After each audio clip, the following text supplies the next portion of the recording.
ডাকসু নির্বাচনের প্রচার নিয়ে আরো জানাতে যুক্ত হচ্ছেন সহকর্মী কাজী শাহেদ। শাহেদ, প্রচার প্রচারণা কেমন দেখছেন, কি বলছেন প্রার্থী ও ভোটাররা, বিস্তারিত জানাবেন।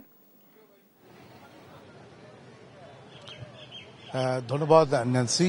ইতিমধ্যে যেহেতু আর প্রচারণার মাত্র আজকের দিনটি বাদ গেলে আর দুদিন সময় পাবেন প্রার্থীরা, ফলে শেষ মুহূর্তে তাদের যে প্রচারণার তারা একটা বিরামহীন সময় পার করছেন এবং প্রত্যেকটা প্রার্থী তা ভোটারদের কাছে ছুটছেন। বিশেষ করে হলগুলোতে যেহেতু ভোটাররা বেশি থাকছেন এবং মেসগুলোতে, এগুলোকে কেন্দ্র করেই প্রার্থীরা ছুটছেন।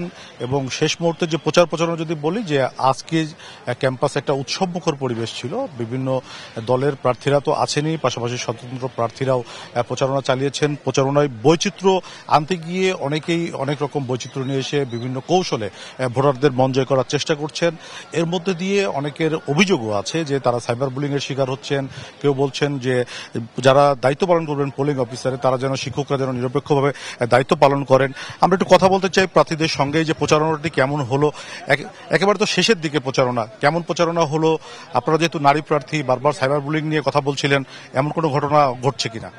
হ্যাঁ, আমি নিজেই দুইবার পরপর সাইবার বুলিং এর শিকার হয়েছি একটা নির্দিষ্ট রাজনৈতিক দলের চ্যানেলে, নিউজ চ্যানেলের মাধ্যমে।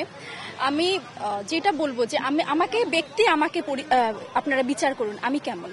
একটা নির্দিষ্ট আমি কোনো রাজনৈতিক সাথে যুক্ত আছি কিনা বা আমি কিছুর সাথে যুক্ত আছি কিনা। জুলাইয়ে আমি সম্মুখ সারিতে যুদ্ধ করেছি, চেষ্টা করেছি নারী পুরুষ সবার অধিকার আদায় সবসময় কাজ করতে। তাই আমার আহ্বান থাকবে, আপনারা আমাকে বিচার করেন। আর যারা নিজেরা সাইবার বুলিং সেল গঠন করার কথা বলে নিজেরাই এমন সেল গঠন করেছে, তা দিয়ে তারা নারীদের সাইবার বুলিং করছে। আপনারা এই নিয়ে কোনো অভিযোগ করেছেন কিনা? আমাদের প্রশাসন আমাদের আশ্বস্ত করেছিল যে তারা একটা এমন সাইবার বুলিং সেল গঠন করবে যেটা কার্যকর হবে। আমি নিজে ওইটা নিয়ে তাদের কাছে দরখাস্ত স্মারকলিপি জমা দিয়েছিলাম। আমাকে আশ্বস্ত করেছে যে খুব শীঘ্রই সেটা নিয়ে কাজ করা হবে।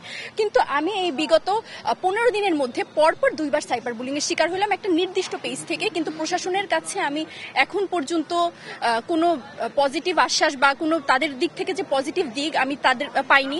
তারা চেষ্টা করছে, কিন্তু আমি জানি যে আল্লাহ যা করবে ভালো করবে, ইনশাআল্লাহ ভালো কিছু হবে। ধন্যবাদ আপনাকে। আমরা কথা বলছিলাম একজন নারী প্রার্থীর সঙ্গে। যেহেতু প্রচারণা একেবারে শেষ দিকে, নানা রকম বৈচিত্র্য এনে প্রার্থীরা তাদের প্রচারণা চালাচ্ছেন। শেষ মুহূর্তে ভোটারদের মন জয় করার চেষ্টা করছেন। আগামী 16 অক্টোবর ভোট। প্রশাসনের পক্ষ থেকে সব ধরনের উদ্যোগ নেওয়া হয়েছে একটি শান্তিপূর্ণ ভোটের জন্য। উৎসবমুখর একটি ডাকসু নির্বাচনের জন্য অপেক্ষা করছেন প্রার্থী এবং ভোটাররা। তো এই ছিল ন্যান্সি, রাজশাহী থেকে আমার কাছে সর্বশেষ।